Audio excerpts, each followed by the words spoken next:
Então, muito bem, gente. Estamos começando nosso culto de hoje. Todos são bem-vindos em nome de Jesus. Nós temos visitantes, daqui a pouco vou apresentar os nossos visitantes. Regina, Miraca, mas daqui a pouco vou apresentá-los, tá bom? Vamos começar com uma oração, pedindo ao Senhor que nos abençoe, nos dirija, que seja um tempo bom. Ô, Carlos, diretamente de Vitória, seminarista. Trem, hein? Vamos fazer uma oração? Ore por nós, Carlos, por favor.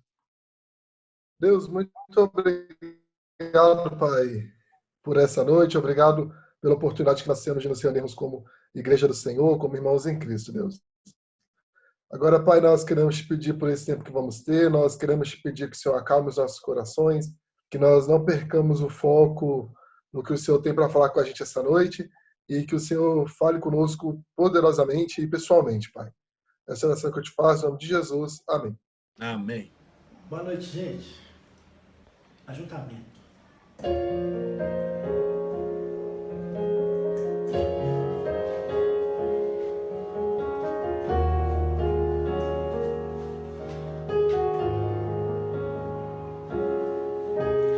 Vem, sopra sobre nós teu sopro, reunidos neste ajuntamento.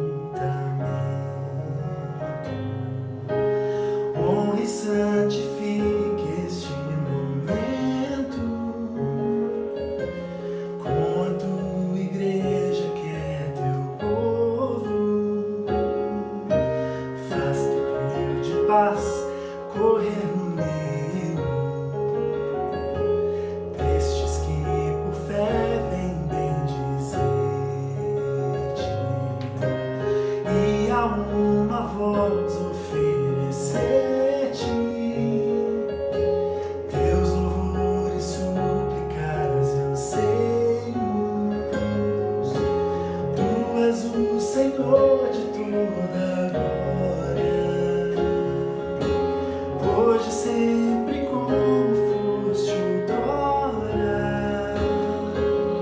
No correr da história, revelando teu amor, Deus bendito, Rei Salvador. Deus bendito, Rei Salvador.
Tu és fiel agora, gente.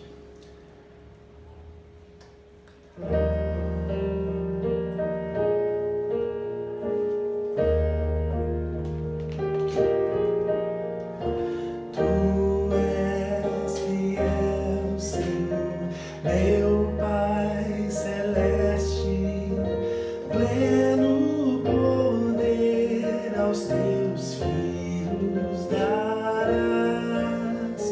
Nunca mudaste, tu nunca faltaste, tal como eras, tu sempre serás. Tu és fiel, Senhor, tu és fiel, Senhor, dia após dia, com bênção sem fim. Tua mercê me sustenta e me guarda.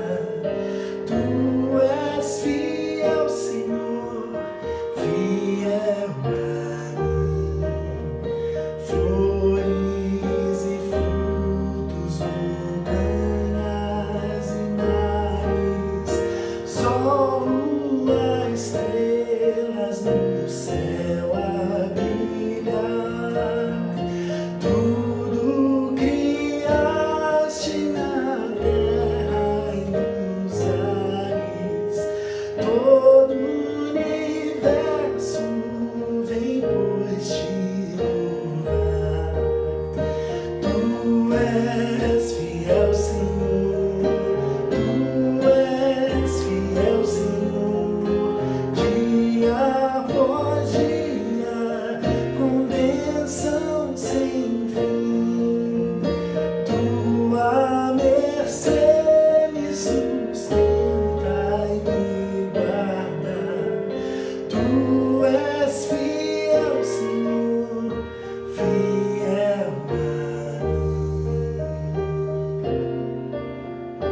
Pleno perdão, tu dás paz, segurança. Cada momento me guia ao Senhor. E no porvir, oh, que doce esperança, desfrutarei do teu rico favor. Tu és fiel, Senhor, tu és fiel, Senhor, dia após dia, com bênção sem fim. Tua mercê me sustenta e me guarda. Tu és fiel, Senhor, tu és fiel, Senhor, tu és fiel, Senhor, fiel a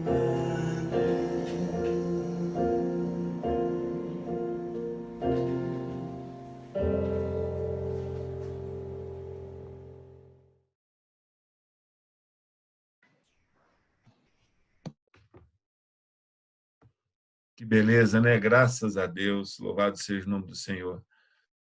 Vamos orar. Senhor Deus, eu quero te agradecer, Pai, por essas ofertas, pela provisão que vem de Ti, e que nós, enquanto igreja, estejamos focados, centrados no objetivo maior, que é olhar para fora, Deus. Que nós sejamos uma igreja que não olhe para si mesma, mas que olhe para fora, para as pessoas que sofrem, para as pessoas que estão em dificuldade. Nos ajuda, Pai. Por favor, nós não servimos a Mamon, nós servimos ao Senhor. Então, Deus, que a gente possa usar todo esse recurso para a glória, a honra do Teu nome, para a bênção na vida das pessoas. Em nome de Jesus, ó Deus. Eu quero orar por aqueles também que estão sofrendo, por aqueles que estão em dificuldade agora. E ora, Deus, pelo Erlon, agora, nessa hora.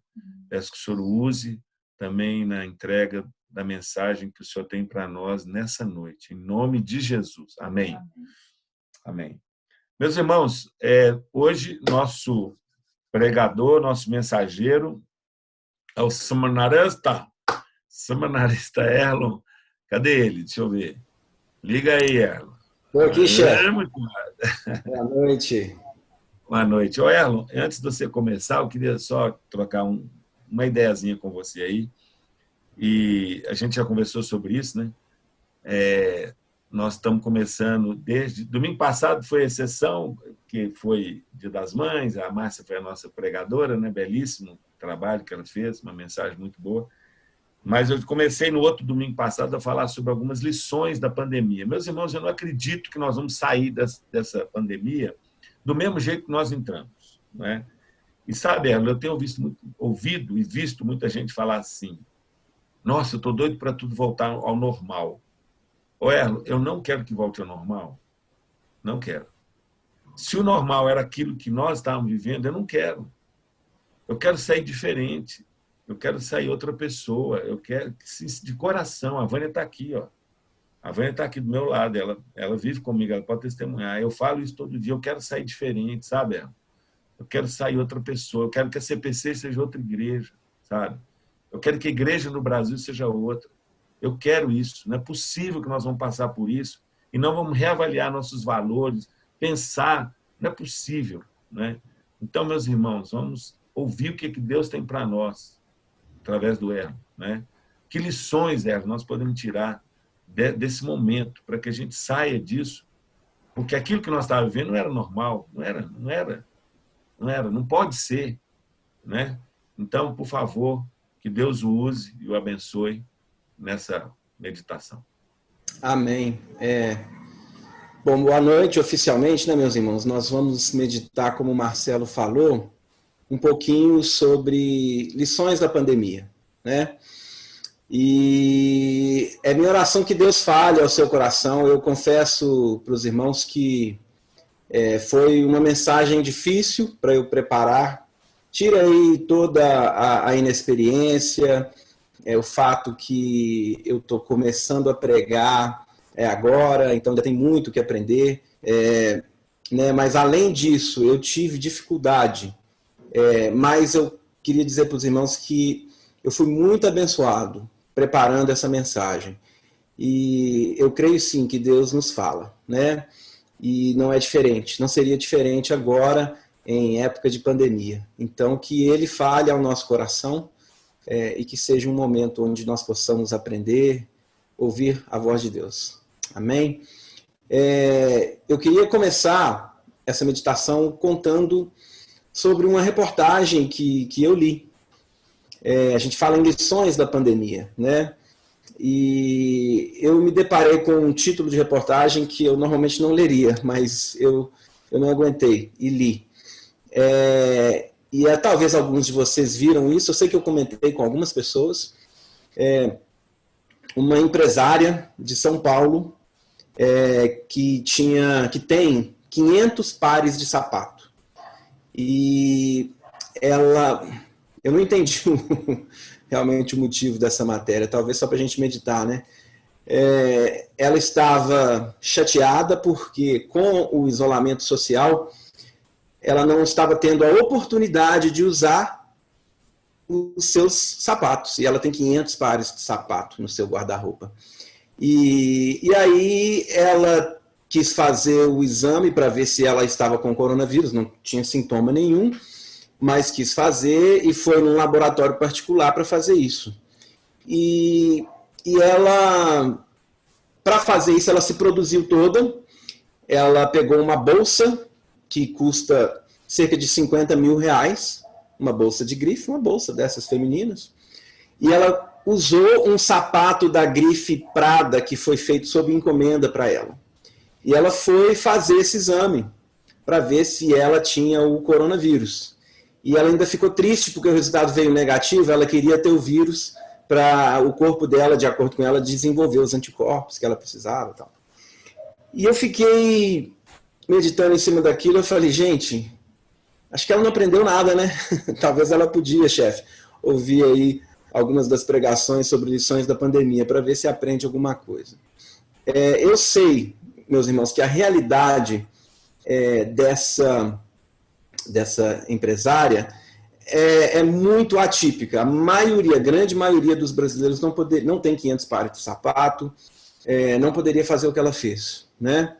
Mas eu penso que ela é um exemplo típico de pessoa que passa por uma situação e não consegue extrair lições dessa situação, né? Então, fiquei meditando que a gente não deve ser assim. A gente deve buscar sermos sensíveis ao que Deus está falando. E é sobre isso que eu gostaria de meditar hoje. E eu queria começar nessa introdução lendo um texto de Lucas 5, versículos 27 e 28. O João vai estar me ajudando em alguns momentos aqui, colocando alguns slides e também fazendo algumas leituras. Eu vou pedir que o João leia Lucas 5, versículos 27 e 28. Passadas estas coisas, saindo, viu um publicano chamado Levi, assentado na coletoria, e disse-lhe: segue-me. Ele levantou e, deixando tudo, o seguiu. Isso aí, esse texto está falando de Jesus, obviamente. Nesse momento, Jesus estava no início do seu ministério público. Israel, nessa época, vivia o que os estudiosos chamam de o silêncio de Deus. O silêncio de Deus descreve um período de cerca de 400 anos, onde não houve profeta em Israel. Quando a gente lê a história de Israel, a gente vê profetas muito marcantes que falaram aos reis, como o profeta Natã falou a Davi, o próprio Moisés, um profeta, mais do que profeta até, Samuel, Ezequiel, Isaías, todos que falaram a reis e tiveram ministérios marcantes de uma maneira nacional, falando para o povo todo, para a nação. E esse silêncio de Deus foram 400 anos, onde pelo menos esses profetas de expressão não existiam em Israel. Então é como se Deus não estivesse falando nada com eles, né? Mas através de não estar falando alguma coisa, estava falando alguma coisa, né? Estava vivendo esse silêncio de Deus. E Jesus estava no início do seu ministério público, no seu ministério que ele começou naquele momento itinerante também.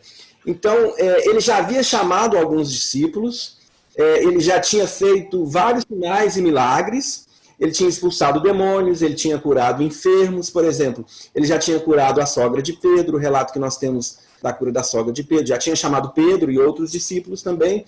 Ele já tinha feito aquele sinal da pesca maravilhosa, onde ele mandou Pedro jogar a rede lá do outro lado. Pedro falou, poxa, a gente está pescando a noite inteira, não conseguimos nada, mas porque o Senhor falou, eu vou fazer. E eles trouxeram tantos peixes que tiveram que chamar um outro barco e quase afundaram. Ele já tinha feito isso.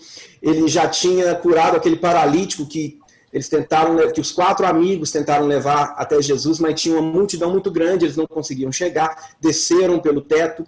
Nós já inclusive, meditamos na nossa igreja sobre várias dessas histórias, né?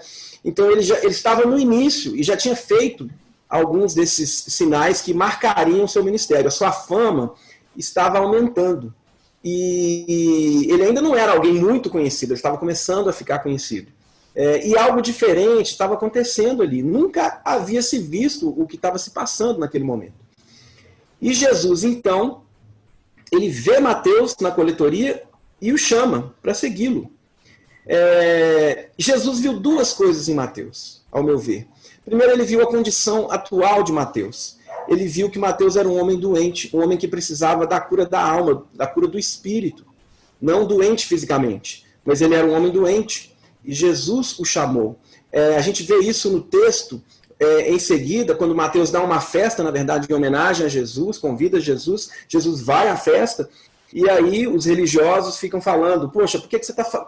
se você é um líder religioso, o que você está fazendo no meio de pecadores? Porque ali estavam os coletores de impostos, cobradores de impostos, né, como Mateus, pecadores, como diz a Bíblia.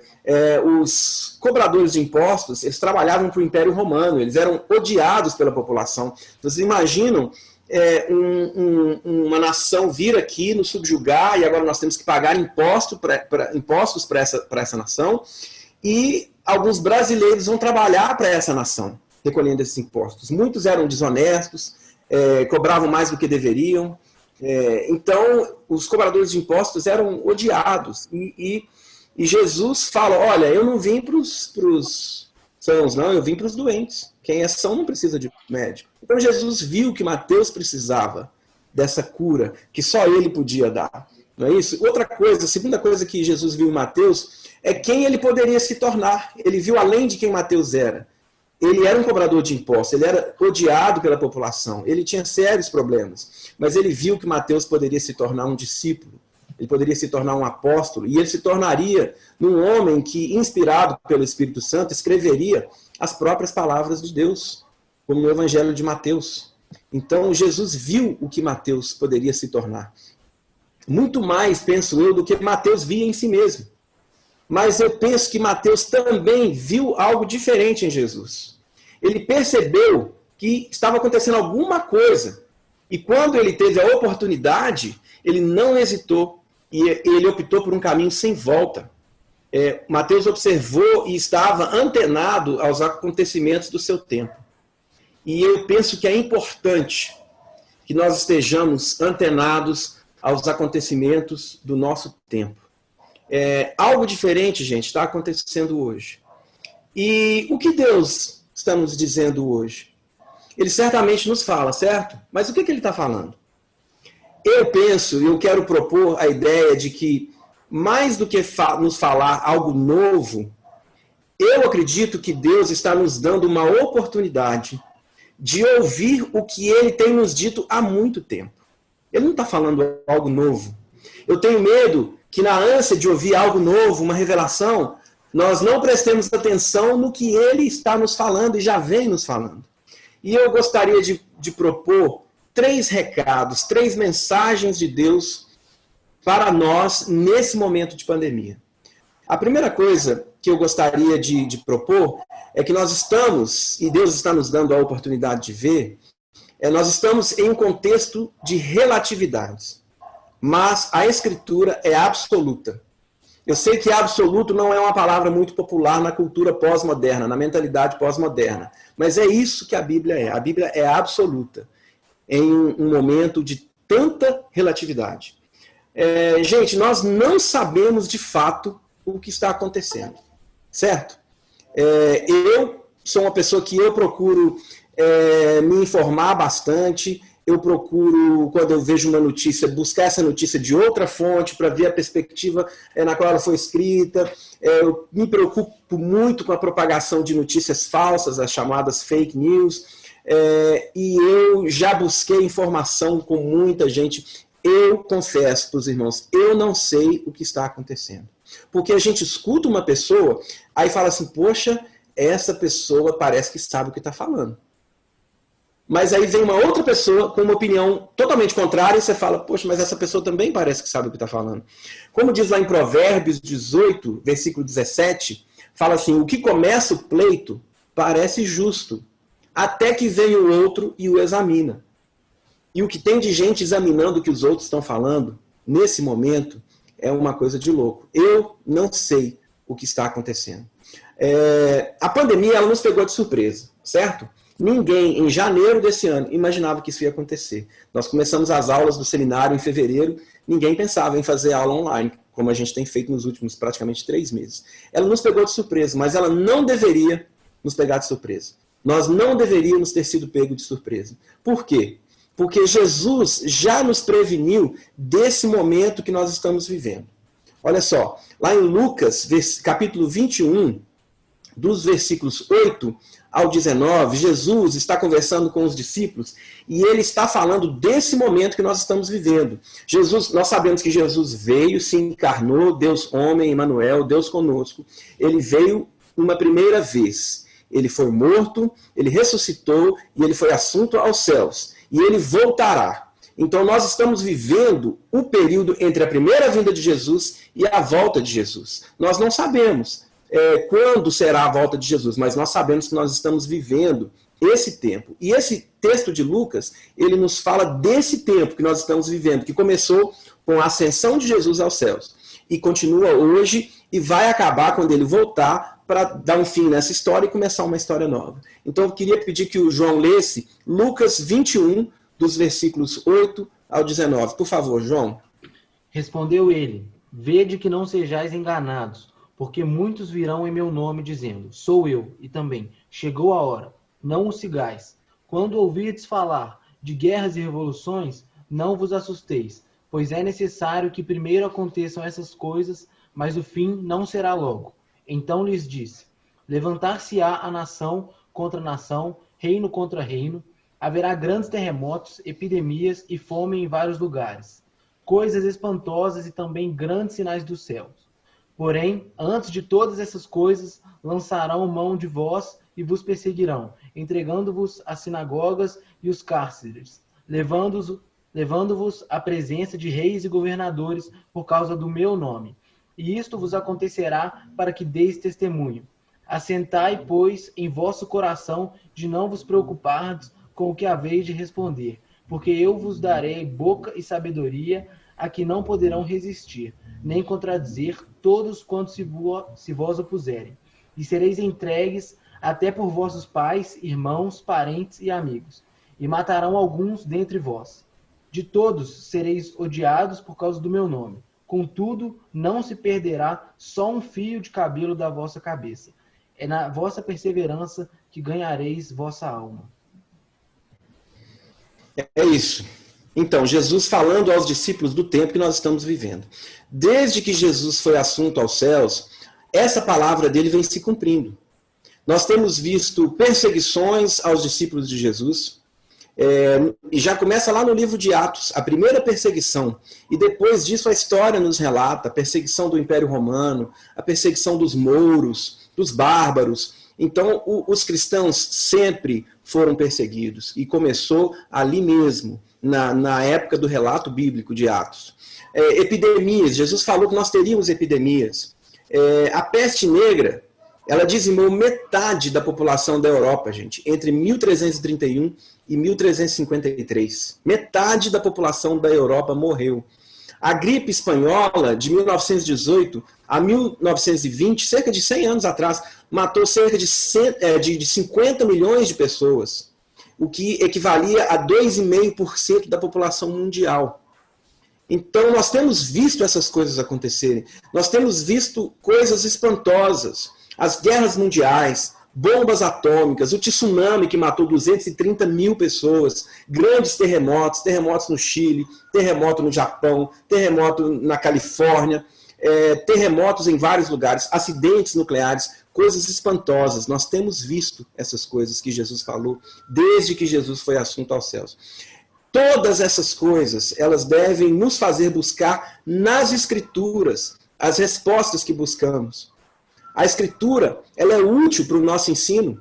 Ela nos mostra a perspectiva correta e nos habilita para toda boa obra. É isso que Paulo fala a Timóteo, no texto de 2 Timóteo 3, versículo 16. Ele fala assim, toda a Escritura é inspirada por Deus e útil para o ensino, para a repreensão, para a correção, para a educação na justiça, a fim de que o homem de Deus seja perfeito, perfeitamente habilitado para toda boa obra. Então, em um momento como o de hoje, onde há muita ansiedade, onde há muita incerteza, nós podemos ter essa certeza.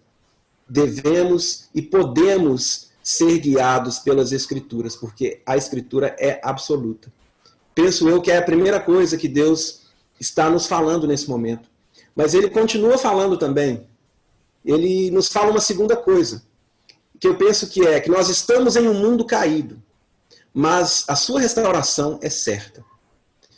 A criação, ela geme por causa da queda, conforme o texto de Romanos 8, versículos 18 a 25.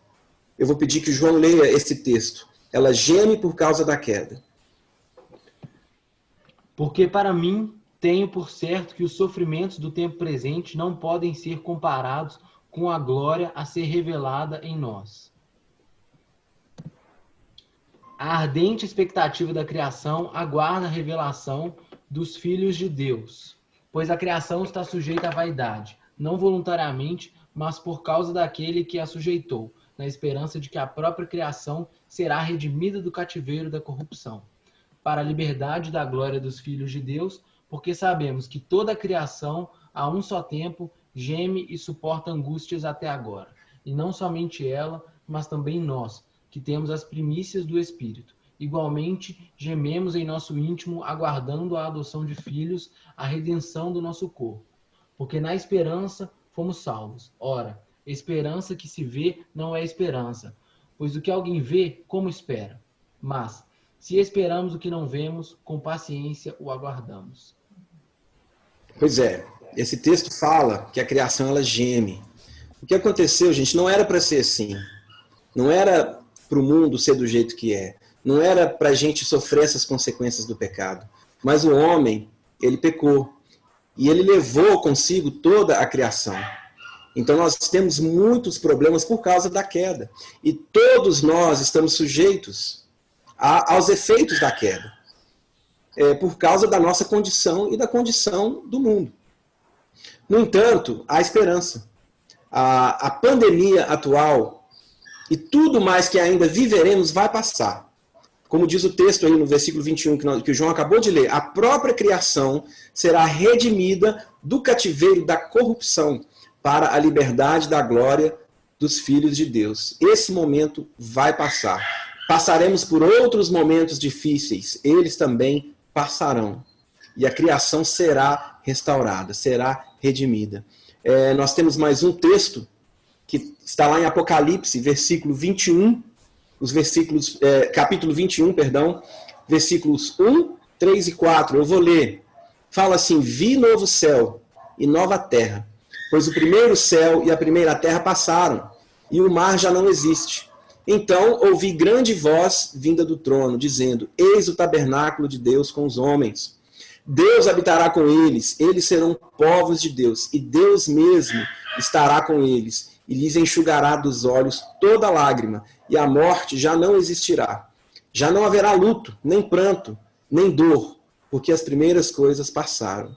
Nós temos essa esperança. Porque as Escrituras são absolutas, nós podemos crer que a criação, que nós seremos restaurados. Esse momento que nós estamos vivendo vai passar. Nós estamos vivendo por causa da queda. Estamos todos sujeitos. Mas quando tudo isso passar, não haverá mais pranto. Não vamos chorar a morte de mais ninguém. Não vamos ter que pedir oração por ninguém que está enfermo. Porque não vai ter mais nada disso. Nós temos que crer nisso. Porque Deus nos fala isso através das Escrituras. Uma terceira coisa que eu penso que Deus nos fala através dessa pandemia, uma lição que nós podemos tirar desse momento, é que nós estamos com os pés na terra. Nós vivemos aqui, certo? Mas nós devemos viver com o coração no céu. Vou repetir, nós estamos com os pés na terra, mas devemos viver com o coração no céu. Gente, estamos aqui de passagem. Olha o que diz o texto de 1 Pedro 2, versículo 11. João, lê para nós, por favor.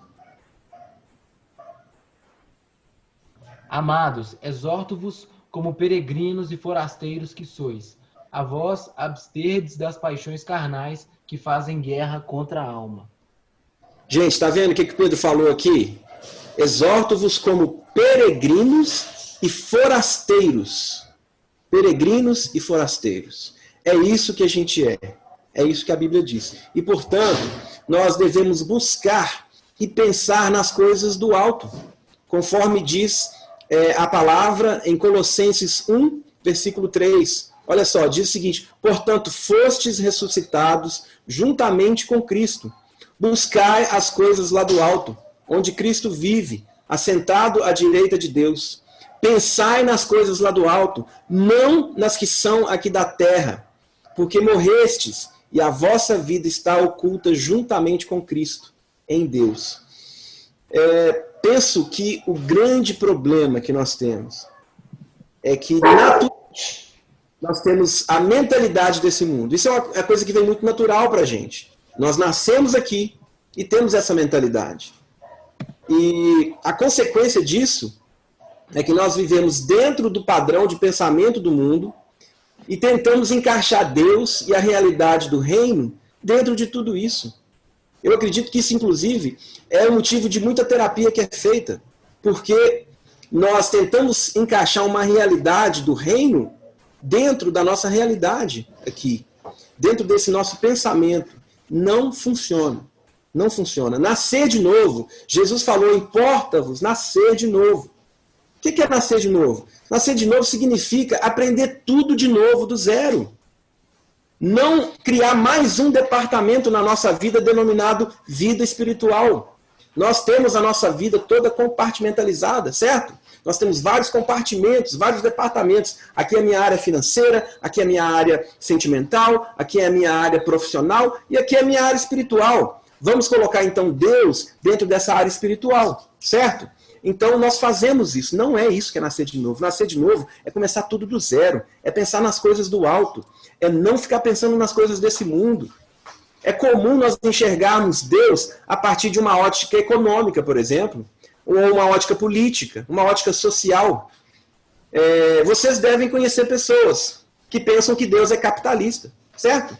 Certamente o capitalismo é o sistema mais parecido com Deus que tem. Deus não poderia ser comunista. Já outros pensam, não, Deus é socialista. Como é que Deus é capitalista? Certo? Deus certamente é socialista. Deus é de direita. Deus seria de esquerda. Deus não é nada disso. Deus é Deus. A Bíblia diz que o mundo inteiro jaz no maligno. Não existe nenhum sistema político, econômico que tenha nascido no coração de Deus. O mundo inteiro jaz no maligno. A gente tem que ter isso em mente. E Romanos 12, versículo 2 diz, não vos conformeis com este século, mas transformai-vos pela renovação da vossa mente. Aí, esse versículo, eu penso que em alguns momentos ele é até fácil, porque a gente não se conforma, por exemplo, com a injustiça, certo? A gente não se conforma com a violência, a gente não se conforma com a covardia, com a tirania. É fácil não se conformar com essas coisas. Mas, e as outras coisas boas, digamos assim, entre aspas? Por exemplo, fazer um vestibular pensando na profissão que dá mais dinheiro. O que tem de errado com isso? Bom, teoricamente nada, né? Mas um problema seríssimo com essa postura é que ela diz que o dinheiro é o fator determinante na nossa tomada de decisões. Então, ele ocupa o lugar de Senhor na nossa vida. Se ele é o fator determinante na tomada de decisão, ele é o Senhor. E Jesus disse que é impossível servir a dois senhores. Nós iremos agradar um e desagradar o outro. Está lá em Lucas 16, 13. Ninguém pode servir a dois senhores, porque ou há de aborrecer-se de um e amar ao outro, ou se devotará a um e desprezará ao outro. Não podeis servir Deus e as riquezas.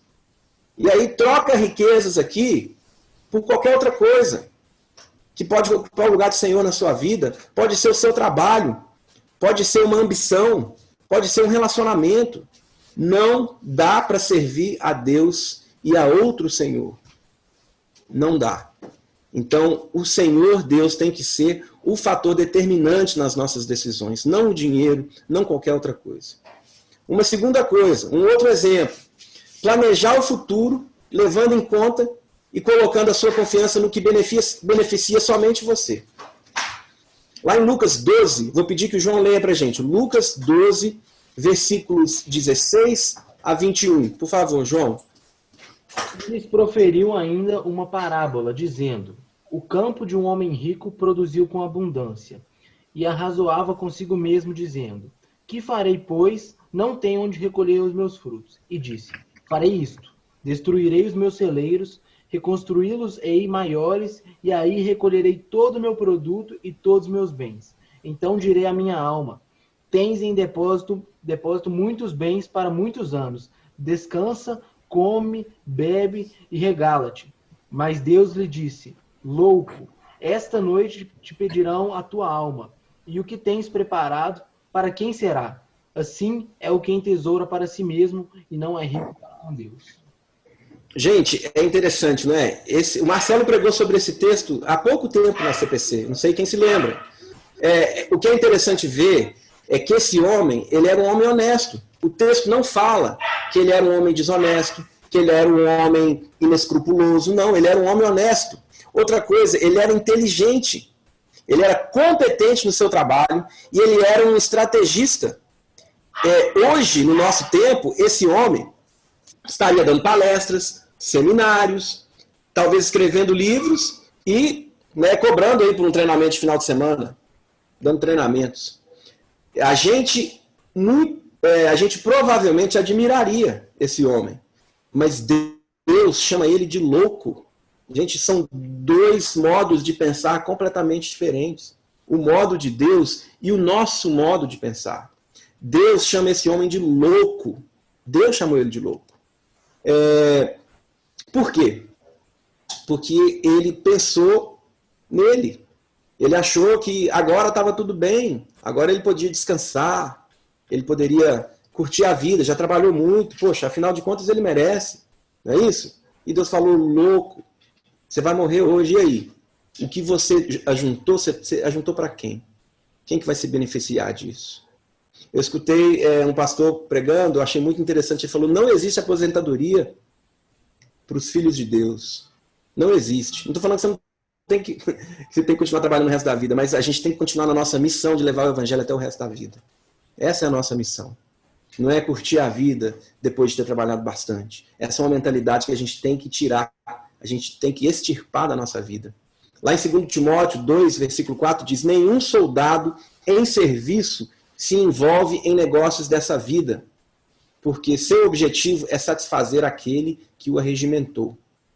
Então, eu fui muito confrontado, gente, com esses versos que eu já tinha lido muitas vezes antes.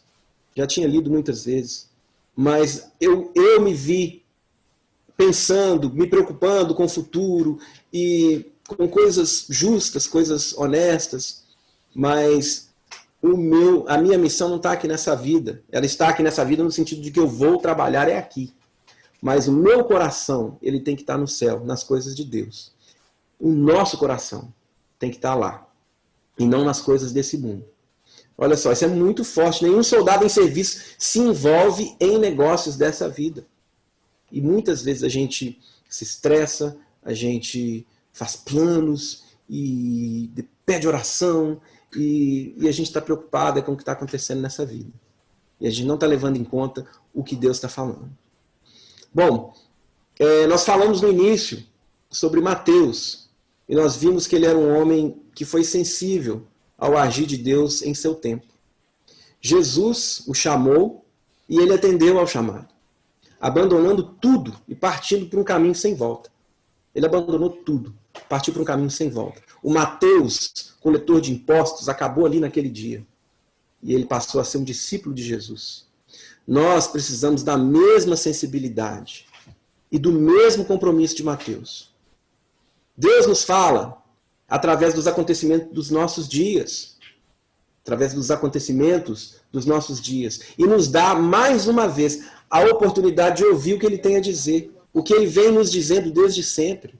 Não é algo novo. Ele tem nos dito isso. É porque a gente não escuta direito, ou não presta atenção, ou não quer. O chamado de Jesus continua para cada um de nós. E ele, mais uma vez, nos dá a oportunidade de ouvir que, mesmo que vivamos em um contexto de relatividades, a sua palavra é absoluta. Foi a primeira coisa que nós vimos. A relatividade dos nossos dias e o caráter absoluto da palavra de Deus são dois conceitos exclusivos entre si. Ou vivemos por um ou por outro. Não dá para viver pelos dois. Deus também nos encoraja e nos lembra mais uma vez a segunda coisa que nós vimos, que nós vivemos num mundo caído, mas a sua restauração é certa. Se Deus nos der vida e saúde, nós veremos e vivenciaremos coisas ainda mais espantosas do que essa pandemia, eu penso. Porque Jesus falou no texto que nós lemos aqui de Lucas, sobre coisas que nós estamos vendo, nós veremos ainda muita coisa espantosa, muita coisa difícil. Mas tudo isso vai passar. Toda a criação vai ser restaurada. E isso inclui cada um de nós. Eu, você, todos nós. E por fim, a terceira coisa que Deus nos fala, eu penso que Ele nos fala muito mais, mas eu queria focar nessas três coisas. Penso que a terceira coisa que Deus nos fala hoje é que, embora tenhamos os pés neste mundo, nosso coração deve estar no céu. Gente, nós estamos aqui de passagem. O único lugar onde temos completa segurança é na presença de Jesus. E eu oro que esteja em nós a mesma constatação e certeza de Pedro, quando vários discípulos abandonaram Jesus. E aí, Jesus perguntou, e vocês também querem me abandonar? Pedro falou, para onde iremos nós? Para onde iremos nós? Nós vamos confiar no Bolsonaro?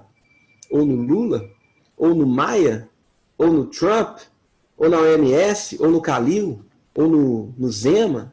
Seja lá quem for, nós vamos confiar nessas pessoas. Nós vamos tirar as lições que nós temos que tirar para nós dessa mentalidade pós-moderna, relativista, onde nada é absoluto, tudo é relativo, cada um tem a sua verdade. Nós vamos para essas pessoas, para os filósofos que nos ensinam tantas coisas hoje em dia, para os livros de autoajuda, nós vamos para isso?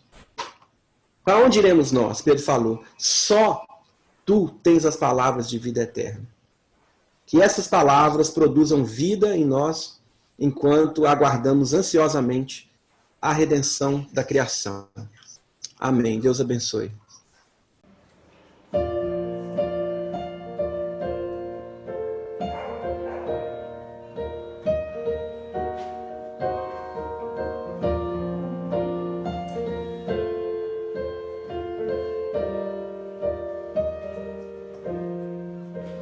Tantas lutas, tantas dores, num deserto pareço estar, mas te entrego os meus temores. Sei que em ti, Senhor, posso confiar. Quero trazer à memória aquilo que me dá esperança. Quero trazer à memória aquilo que me dá esperança.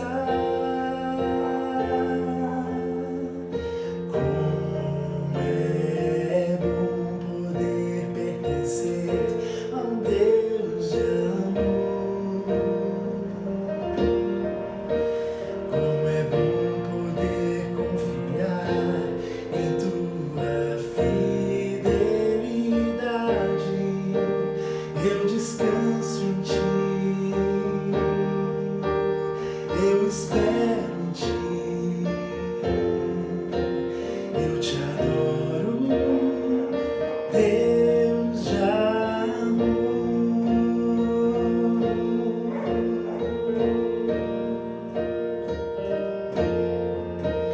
Tantas lutas, tantas dores, num deserto pareço estar, mas te entrego os meus temores. Sei que em ti, Senhor, posso confiar. Quero trazer à memória aquilo que me dá esperança. Quero trazer à memória aquilo que me dá esperança.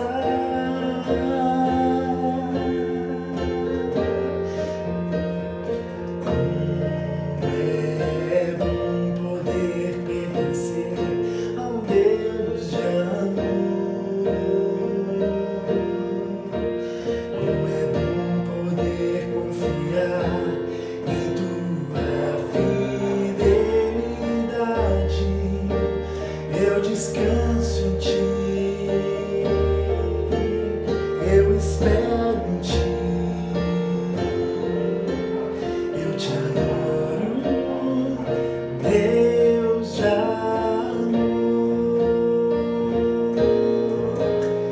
Em ti eu posso me alegrar, com ousadia declarar o Deus a quem eu sirvo. Nunca falhou e não falharás, não falharás.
e oro por todas as famílias que estão participando desse culto. São muitas pessoas, o Senhor conhece todas, eu invoco sobre elas a bênção do Senhor, Pai, Filho e Espírito Santo. E agora, meus irmãos, que a graça maravilhosa do Senhor Jesus, o amor de Deus, o nosso eterno Pai, as riquíssimas e maravilhosas bênçãos, comunhão e poder do Espírito Santo de Deus sejam com todos vocês, hoje, essa semana e até a volta gloriosa do Senhor Jesus. Maranata, vem Jesus. Amém e amém.